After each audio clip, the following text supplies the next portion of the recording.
Timmy was one of my first white friends, like, in my life, man. He was a good dude, too. He moved to Silver Spring from Utah, of all places. I guess his family was affiliated with that Mormon church they got down there, and me and him used to hang out.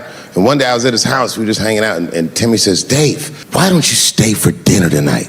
I said, oh, man, I'd love to, but I can't. If I'm not home before dark, my mother will kill me. That was a lie. My mother had several jobs. I hadn't seen her in like 3 or 4 days.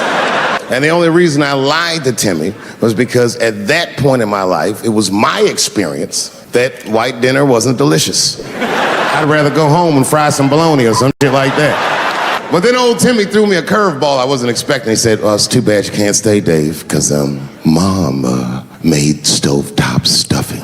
I said, what the stovetop?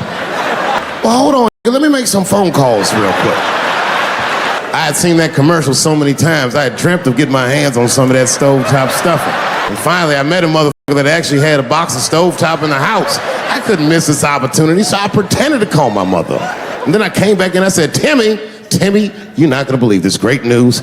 Mom said I can stay. And he said, fantastic. He said, why don't you come with me and we'll help set the table and then we can say the blessing. I had no interest in setting this motherfucker's table or saying these crazy Mormon prayers. I just wanted that goddamn stuffing. So I told Timmy, I said, you know what, I'd love to help, but let me go wash my hands first. My plan was simple.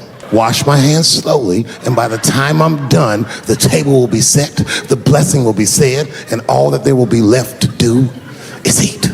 Went to the bathroom. I washed my hands very slowly. I must have been in there for about 10 minutes. And suddenly, one of his mothers came to the door. She was like, hi, David, right? I said, yes, ma'am.